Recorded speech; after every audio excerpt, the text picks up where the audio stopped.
Olá, pessoal. A gente vai iniciar agora um vídeo que mostra como a gente aplicar as operações a dados de modelos numéricos de terreno com o QGIS, correto? Então, eu tenho aqui um roteirinho do que a gente vai fazer.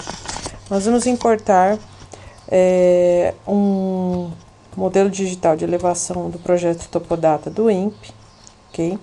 Aplicar uma paleta de cores, gerar um sombreamento nesse modelo digital de elevação, visualização 3D, declividade, tá? Exposição em aspecto, perfis topográficos e cálculo de volume de corte e aterro.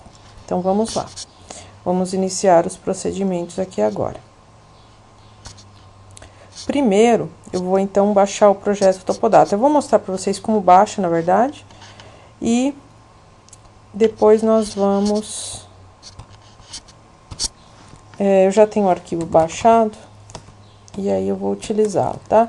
Então, se você colocar Topodata INPE, vai aparecer o link para o projeto, tá? A gente já pode ir direto na opção de acesso, e nesse link aqui. Você vai, então, localizar a área de interesse. Então, por exemplo, se nós quiséssemos pegar um arquivo de Londrina, um modelo de Londrina, nós vamos dando zoom aqui que a gente vai localizar Londrina. Tá aqui, ó, Londrina, área urbana de Londrina fica aqui. Então, a gente teria que pegar esse arquivo, basta dar um clique e depois um outro clique aqui em altitude e a gente vai baixar um arquivo zip contendo o modelo digital de elevação, tá? Eu já tenho esse arquivo aqui na minha máquina, então eu vou simplesmente carregá-lo aqui no QGIS, tá?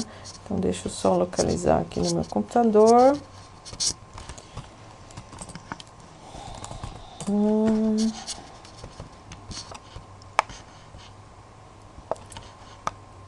O arquivo é esse aqui, que eu estava me referindo. Então, lá, tá. Ele só tá mostrando aqui que ele considerou como sistema padrão desse dado o WGS 84 e coordenadas geográficas, lat long, tá? E é exatamente nesse modelo que o dado se encontra, tá? Então, nós vamos... não precisamos alterar isso, ele identificou corretamente, tá? Então, vamos lá. Se nós quiséssemos aplicar uma paleta de cores, então, botão direito, propriedades. E a gente tem aqui pseudocores, tá? Eu sempre dou uma olhada aqui em como estão os valores de mínimos e máximos, tá? Por quê? Porque vamos olhar antes até de mexer nisso aqui, vamos olhar o histograma, ó. O histograma mostra a frequência de cada valor de cota altimétrica. Então, embora aqui o modelo esteja mostrando que ele tem dados entre 254 e 1285, né? A maior parte dos dados se concentra aqui em uma frequência um pouquinho menor. Ó, se a gente, por exemplo, quiser 1000, né? Porque o que vai dar de diferença? Ó, vou até mostrar para vocês. Se eu deixar aqui no mínimo e máximo, ele vai considerar todos os valores, então eu vou ter a seguinte visualização. Olha lá. Tá? Então, a gente tem essa configuração. Se a gente pedir para ele cortar as baixas frequências, então ele vai considerar, ele vai cortar quem tem os 2% do histograma mínimos e máximos, né? Por isso que fica aqui de 2 a 98%, tá? Eu vou pedir então para recarregar os valores, vocês vão ver, vocês verão que vão mudar os valores aqui de mínimos e máximos, ó, vamos lá. Ó. E muda a visualização também aqui de cara, né? A gente já viu, ó. Tá? Então, a gente às vezes tem um contraste melhor quando a gente trabalha dessa forma, tá? Então, eu vou deixar desse jeito aqui mesmo. O que eu posso fazer, se eu fosse gerar uma legenda, um mapa temático bonitinho, eu poderia arredondar. Então, em vez de 305 até 915, eu posso colocar, por exemplo, de 300 a 1000, né? Ah, e eu não quero valores quebrados como esses que estão aqui. Então, eu posso mexer aqui aqui, no modo de intervalos iguais e aumentar o número de classes. Então, ó, conforme eu aumento aqui, eu vou ter, por exemplo, valores de 100 em 100, tá? Que às vezes fica melhor se eu for gerar um mapa temático, tá? Com uma representação como essa aqui. Ok. Vamos lá, o próximo passo, então aplicamos a paleta de cores, tá? Vamos agora trabalhar um pouquinho com sombreamento. Para sombreamento, a gente tem que ir aqui nas opções do menu Raster.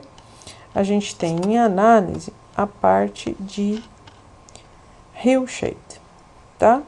Então, vamos aqui nessa parte de Hue Shade, que é o sombreamento. Nossa camada de entrada está aqui, tá?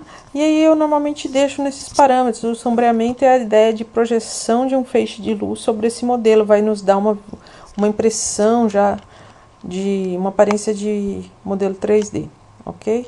Então, eu vou apenas salvar o arquivo resultante aqui, para ele não salvar para um arquivo temporário, eu vou salvar para um arquivo definitivo. Então, vou colocar os meus dados, vou criar uma pastinha aqui no documentos, ou melhor, pode ser no documentos mesmo. Nova pasta, vou mudar o nome aqui para Topodata MNT. E vou colocar o nome aqui do... Vamos salvar em TIFF, deixa eu ver se ele tem TIFF, prefiro TIFF, aqui. Vamos salvar então em sombreamento. Salvamos, executamos.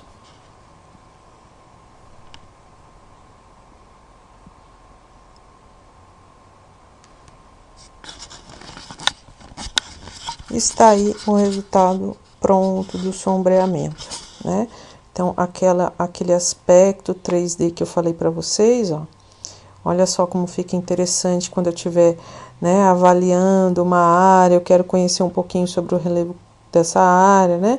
Então, quando eu olho para a paleta de cores aqui, né, apenas, sem esse aspecto 3D, às vezes fica mais difícil, né? Então, olha só, tá? Aqui com o 3D fica bem visível a questão das linhas de drenagem, né? Então, aqui as linhas de drenagem são essas linhas mais escuras que estão aparecendo avermelhadas. Quando a gente olha para o modelo 3D, vamos diminuir um pouquinho o zoom aqui, ó, né? Olha só, a linha de drenagem, tá? E o aspecto 3D dessas linhas de drenagem aqui. A gente consegue ver, né, as depressões, as vertentes do terreno aí.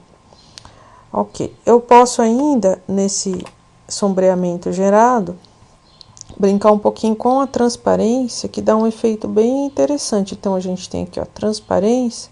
Eu vou diminuir a opacidade, vamos ver aqui como é que fica assim. Um pouquinho mais. Ó, acho que assim já tá interessante. E aí, o que acontece? Dessa forma, eu tenho combinado a informação da paleta de cores com a informação do sombreamento, né? Eu consigo ter um aspecto de terceira dimensão e, ao mesmo tempo, eu não perco aqui os valores em termos de altimetria, né? Dá um aspecto bem legal. Se a nossa área for bem restrita aqui, né? Eu não quero avaliar o arquivo inteiro, eu posso voltar aqui nas propriedades e pedir para ele recarregar, aplicar a paleta de cores só na minha área que está exibida. Então, é aqui, ó, as estatísticas eu não quero de 300 a 1000, eu quero só nessa área onde está o zoom, tá? Então, vamos recarregar aqui para vocês verem. Eu vou, inclusive, de novo com contagem cumulativa. Ó, olha só o que acontece. Ele mudou a nossa paleta de novo, agora em vez de 1000 vai até 570, porque é só para esse pedacinho aqui do zoom da tela, tá? Então, vou de novo arredondar aqui, só para ficar uma escala mais interessante, de 300 a 600, né? Mexer no número de classes novamente. Então, vamos lá, vou diminuir aqui, ó, que já ficou mais interessante. Olha só, né? Então, fica bem legal para fazer as análises que a gente precisar. Ok, vamos lá na nossa linha aqui. A visualização 3D no QGIS, nessa versão do QGIS, a gente tem uma opção aqui chamada de, em visão, a gente tem New 3D Map View. Mas ela precisa de um sistema projetado de coordenada. Vamos ver se a gente mudando aqui no sistema já dá certo, ou se a gente vai precisar reprojetar mesmo as camadas. Vamos colocar então aqui WGS 84, 22S, vamos ver se isso só vai bastar para que a gente consiga fazer essa visualização 3D. Acho que sim. Sim, deu certo. Que bom.